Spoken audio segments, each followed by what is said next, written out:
Senator Hagel, one of the first meetings I had after I began running for this office last summer was with a group of veterans going all the way from World War II right up through Iraq and Afghanistan. And I want to share with you one of the ideas that came out of that meeting because it's been touched upon today, and that is the issue of employability and employment of particularly recent veterans. And the suggestion was made that the Army and the military has recruiters, people who help to bring people in.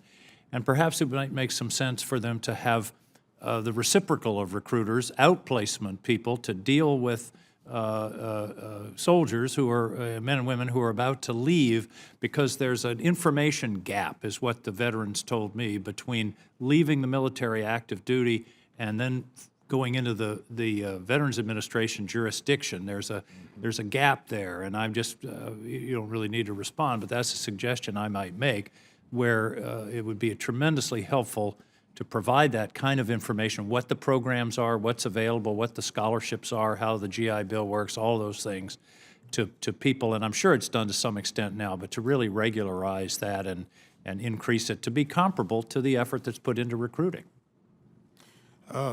Thank you, Senator. I will think about that. I have not thought exactly about that potential, but I would say that as we think through how do we accommodate and fulfill commitments and assist our veterans, I think we've got to open up all vistas of new thinking, and that is one that would deserve some exploration, and if I'm confirmed, I look forward to pursuing the idea with you. Thank you.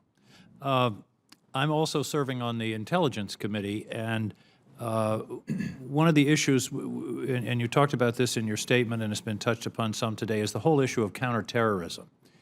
And counterterrorism involves the actions of a number of agencies and bodies of the United States government, and I would commend to you that I think it deserves some real thought as to where the Department of Defense stops and CIA begins in terms of action and counterterrorism action. I think there's some, it would be worthwhile for you to, if you're confirmed, to meet with Mr. Brennan, if he's confirmed, to talk about the coordination between the two agencies so we don't end up with similar, if not identical, functions in different regions of the world with whole different command structures, rules of engagement, and all of those kinds of things. I think counterterrorism sort of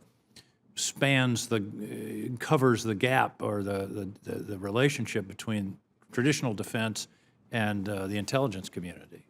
That is an area that is becoming more and more relevant, complicated.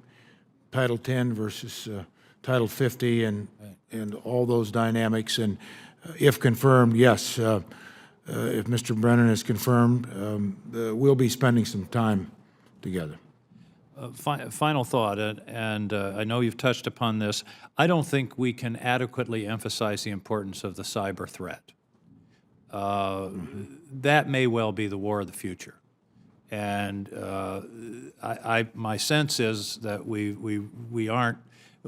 we're all talking about it, but I'm not sure we have the sense of urgency. And I know Secretary Panetta has increased or proposed the increase of that capacity, but you know, people can die and our society could be brought to a standstill without a rocket ever taking off or an airplane penetrating our airspace. And I hope that will be a point of emphasis, because that, as I say, I think that may be the next war.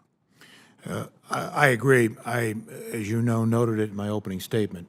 And I agree with everything you've said. This is a huge issue that continues to loom large over our future and our security. And it will have, if confirmed, a lot of my attention.